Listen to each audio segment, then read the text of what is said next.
JG, do you remember the board game Clue? Yes. Colonel Mustard Colonel Mustard in the solarium. in the study, or Yeah. I think there was a greenhouse, maybe. It was, yeah, something like that. I remember playing that game as a kid thinking, who has a library in their house? I know. or a ballroom. Miss Scarlet with the knife in the ballroom. Yeah. Love that game. Well, nearly 48 years ago, in 1977, there was a Clue-like tragedy that happened in my home state, in the city of Duluth. Now, Duluth, you may know this, it's a port city, 85,000-ish people located on the north shore of Lake Superior, famous for, among other things, the wreck of the Edmund Fitzgerald. Does anyone know where the love of God goes? Lynn's told me that you loved that song. I love that song. Yeah. I do a version of it as, well, actually what I do Gordon Lightfoot, doing a Led Zeppelin song. Okay. Yeah. So it's Gordon Leadfoot, I call him. And it goes something like this. There's a lady who knows all that glitters is gold, and she's buying a stairway to heaven. Oh my gosh. It fits perfectly. It's really kind of perfect. Yeah. I took Lindsay on a little Minnesota tour that as we approached the shores of Lake Superior, we turned on the Edmund Fitzgerald song. We turned on But I think you should record that song. You just sang. Okay. Anyway, so we're in Duluth. It's also the location of a place called Glensheen, a 27,000 square foot Jacobean mansion boasting 5 floors and 39 rooms. Wow. So it has 10 bathrooms, 15 bedrooms, 15 fireplaces, built by Chester and Clara Congdon in the early 1900s. Chester was a lawyer and a prominent figure who actually went on, his wealth came from helping to develop iron and copper mining in the area. Makes sense. He's right on the coast. Exactly. So Glensheen, the mansion, took 4 years to build, 1905 to 1909, at a cost of $864,000, which is equivalent to $29 million today. Wow. I know. It's a lot. Now, Chester and Clara had 7 children, and in 1977, when our story takes place, Elizabeth Congdon, the youngest of their children and the last living child, she still lived in the mansion. She had inherited the entire Congdon fortune. She had suffered a stroke a number of years before, leaving her partially paralyzed. So because of this, she required round-the-clock nursing care. Now, at 7 a.m. on June 23rd, 1977, Elizabeth Congdon's head nurse, Mildred Garview, arrived at Glensheen to relieve the night nurse. Now, Mildred stops to see the cook in the kitchen, and then she heads up the grand staircase to give Miss Elizabeth her insulin that she had to receive every morning, but also to relieve Nurse Velma Pietola. Now, Nurse Velma, she was 66 years old. She had been Elizabeth Congdon's nurse during the day for 7 years, and she had recently retired. She was asked to fill in that night when the regular night nurse was on vacation and the substitute nurse couldn't work for whatever reason. Now, Velma's husband begged her not to work that one shift, but she had great affection for Miss Congdon, and she wanted to help her out. So Velma agreed to work 11 p.m. to 7 a.m. Quick interjection here. Yeah. In my mind, every nurse back in those days were named either Mildred or Velma. It just seems like that was how many people you don't hear that much anymore. Yeah, would you name Velma. your baby? No. Velma. No. Or Mildred, right? Or Mildred. No. Yeah. Some would say Nancy is not a very popular name anymore either, but Oh, stop it. you know. That's timeless. Okay. All right, I'll take that. So Mildred's heading up the stairs, right? And she's on her way to the bedroom. She's startled when she gets to the landing between the first and the second floors. She sees bare legs dangling on the window seat. And Velma is laying there on this red velour window seat beneath the picturesque view of Lake Superior, which is right out the window. At first, Mildred thought that Velma was sleeping. She thought, geez, she's not used to this night shift. One shift, we give her one shift and she falls asleep. But as she climbed farther up the stairs, she spots blood on the carpet. And she stops and she realizes that something is terribly wrong. And she approaches Velma. She sees that her face is covered in blood. Her jaw is broken. Blood is spattered on her uniform. And there's a blood-covered brass candlestick on the carpet several feet from her body. You're right. This is very Clue, isn't it? Very Clue. Candlestick. Candlestick. Just saying. Now, Velma was beaten beyond recognition. Police would later collect 37 pieces of evidence from the staircase alone. Proof of the horrible struggle that Velma had with her killer. Now, Mildred now realizes Velma's dead. She is really concerned for Miss Elizabeth. She runs up the stairs. She enters the bedroom. There's dresser drawers pulled out with jewelry boxes laying all over, empty on the floor. A satin pillow covers Elizabeth's face. Oh, no. They offed Elizabeth, too? Yeah. Mildred lifts the corner of it, and her face, Miss Elizabeth's face, is purple. Elizabeth Congdon is dead. Investigators later said that even though she was partially paralyzed, they believe she was able to fight that attacker for 5 to 10 minutes. Bless her heart. Bless her heart. Mildred rushes back downstairs. She calls 911. The dispatcher says, stay on the line in case the killer is still in the house. The police arrive.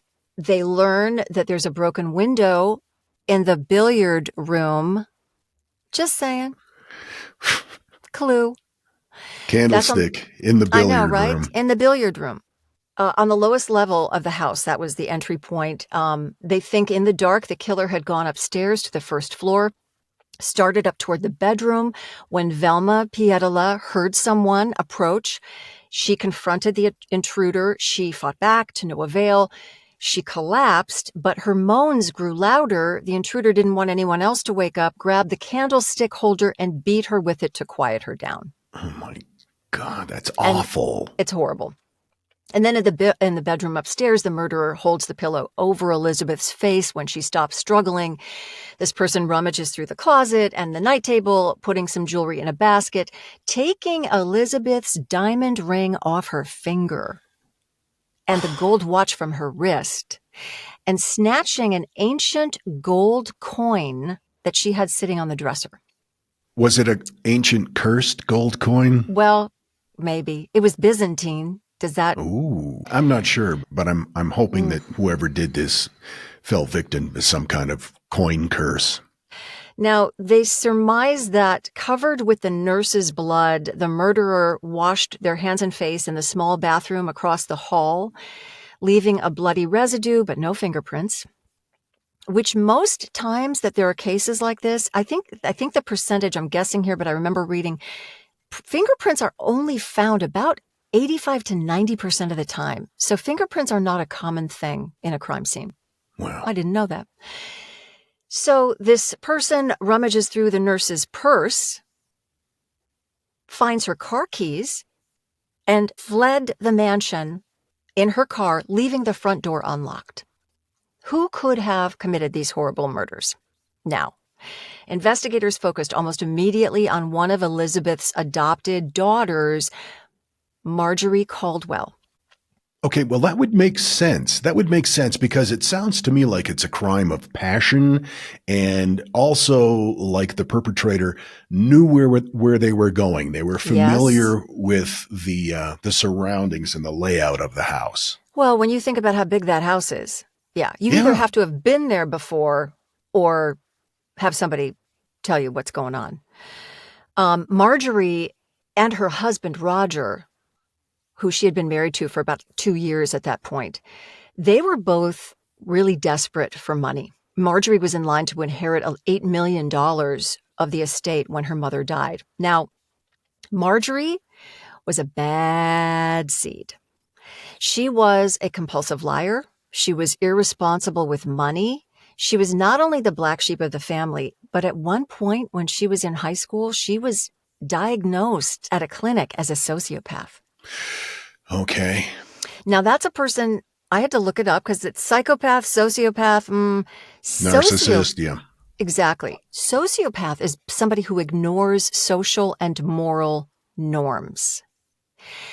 And that fits into what happened in 1974. Marjorie had come to visit her mother at Glensheen 3 years earlier, brought a loaf of bread that she had made along with some homemade marmalade. Elizabeth ate the bread and the marmalade, and all of a sudden she became very ill. She couldn't be awakened the next morning, and blood tests revealed traces of meprobamate, a powerful sedative not on Elizabeth's medication list. They wanted to see what was in that jar of marmalade that Marjorie had made, but Marjorie and the marmalade were gone. Okay. So Marjorie was right. never allowed to be alone with her mother again. Sociopaths, they also, if I'm remembering correctly, feel no remorse for their actions, Correct. which makes them so dangerous. Yeah, that little empathy thing in your brain, it's not very big. Yeah. Is that the amygdala, I think? Empathy? Sure. Okay, let's just say this. Yeah. Your listeners aren't going to go, she's wrong. Or maybe they will. Oh, yes, they will. Okay, good. Tell me if I'm wrong. I think it's the amygdala. Anyway, all those audiobooks that I've read over the years, I think somewhere I learned that. Now, over the years, Marjorie had spent so much money. She bought extravagant clothing, at one point racking up a $30,000 bill at the Dayton's department store. She bought a horse for each of her 7 children from her first husband. Hundreds of matching outfits for their horse shows and ice skating competitions, which she had put them into, lessons, boots and skates. She bounced checks, trusting that her mother would eventually pay the bills. And she did. But the Congdon trustees eventually stepped in, and they said no more. So in the spring of 1977, Marjorie and Roger, who were living in Colorado at the time, were broke. Their home was foreclosed on, their cars were repossessed, and yet they toured multi-million-dollar ranches, telling realtors that Marjorie's mother would handle the purchase. So police theorized that Marjorie wanted to speed up her inheritance, and she had convinced her husband Roger to take care of it because Marjorie and Roger were in debt. So within 2 weeks of these murders, Roger Caldwell, her husband, is arrested for the murder of Elizabeth Congdon and Velma Pietola. Although the Duluth investigators, they were guilty of some pretty sloppy police work, and the lack of DNA technology at the time made it very difficult to prosecute, because back then we didn't have DNA. This was 1970. DNA, 77. Yeah. 77. Yeah. Do you know if they saved any of the evidence, preserved any of it? Because I love a good, let's go back in time and solve a 30-year-old murder mystery using state-of-the-art technology. You are so smart. There's an envelope that I'll talk about that they did go back and test, and it 99% proved it was Roger Caldwell's fingerprint. Yeah. So that did help, but too much had passed to have anything really good happen out of that. No DNA technology, but they did have some compelling evidence. 3 days prior to the murder, Marjorie had written a will of sorts, giving $2.5 million of her inheritance to Roger when her mother died. So police were the prosecution was calling that document a contract for murder. Okay. I'll give you $2.5 million if you go kill my mom. Yeah. When Marjorie and Roger came in from Denver for Elizabeth's funeral a couple of days after the murders, police noticed bruises and cuts on Roger Caldwell's face and hands. His hand was swollen. Remember that broken jaw? Yeah, this isn't looking good for Raj. No. Now, Marjorie told police he'd been kicked by a horse. Oh, of course. Of course. There was also the fact that Roger had flown to Duluth a month earlier to ask Elizabeth and the family trustees for $750,000 to buy a ranch in Colorado. His request was refused. There was also this envelope that I mentioned that you so wisely said, could they test that once DNA was available? This envelope was addressed to Roger Caldwell in his handwriting, found in the Caldwell's Colorado mailbox. It had arrived after they left for the funeral. Inside was a Byzantine-era coin, like the one that Elizabeth had in her bedroom. Okay. And an expert said the thumbprint on the envelope matched Roger's, but again, no DNA, so it couldn't be 100% conclusive. It had been postmarked, however, in Duluth the day of the murders. This is seeming like overwhelming evidence at this stage. Wouldn't you say? Yeah. I would think. Yeah. I mean, there's more. There's blood and hair, and there's jewelry. The jewelry that was stolen from the bedroom was found in the Caldwell's hotel room after Elizabeth's funeral, and it was identical to that taken from the mansion. But when questioned, Marjorie told police that the jewelry was hers and that she and her mother owned many identical pieces. Mm-hmm. Yeah. The nurse's car was discovered at the Minneapolis-St. Paul airport the day after the murder. While searching, again, the Caldwell's hotel room in Minneapolis, police found a receipt from a Minneapolis-St. Paul airport gift shop for a suit bag bought the morning of the murders. You know, on the receipt, how it has the time and the date? Yeah. So that receipt was in their hotel room, and Roger had a bag exactly like the one that was purchased. 2 gift shop workers identified Roger as having purchased it. So there was a couple of problems with the case. The police couldn't place Roger on any airline passenger list for flights between Denver and Minneapolis, and they went, hundreds of hours. But remember, in 1977, you could get on a plane and you could say you were Professor Plum or Mrs. Peacock. Yeah, that's true. And you could get on. I still try to do that today. Yeah. They have no patience for my airline shenanigans. No, they don't anymore. They don't think that stuff is funny. So there was no clear explanation as to why Roger would mail himself that Byzantine coin either. And then the nurse's stolen car, that was hard to explain because that nurse wasn't supposed to be there that night. The regular nurse didn't necessarily always drive. How would the murderer know the car was going to be there? Right. As a getaway car. So that was a little dicey. But despite all this, Roger was found guilty. He was sentenced to 2 consecutive life terms in prison with a minimum of 35 years behind bars. The day after his sentencing, they charged Marjorie with helping to plan the murders. So nobody alleged that she had actually physically done it because she had been seen in Colorado, but she did get arrested. She hired a prestigious Minneapolis defense attorney who came up with 2 major snags in the prosecution's case. An expert who disputed that fingerprint that we now later know from DNA was his fingerprint, and then a waitress in Colorado who 2 years after the murder of Elizabeth changed her story and suddenly remembered seeing Roger in Colorado. 2 years later, changes her story. Okay. Another difference is Marjorie at her trial. She actually pulled out knitting and knitted at the defense table.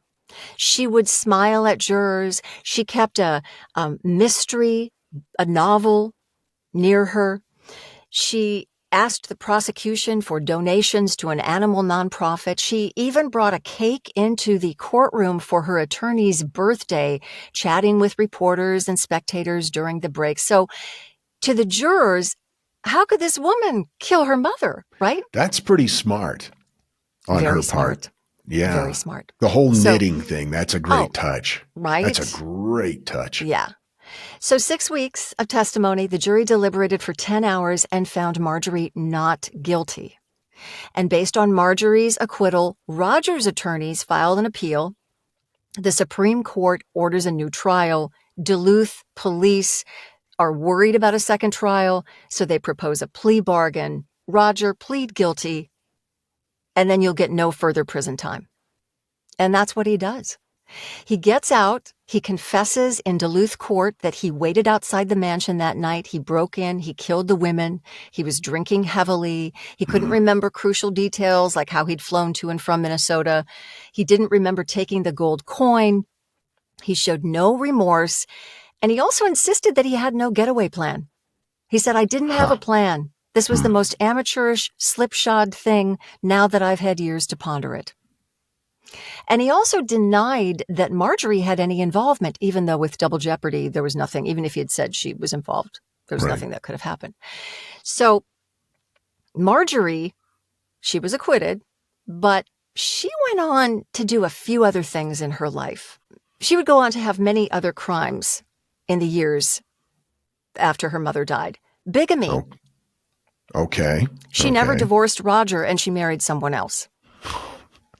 I guess the rules don't apply to some people. She had arson and insurance fraud in the Twin Cities, a home she owned with this other husband. She burned down.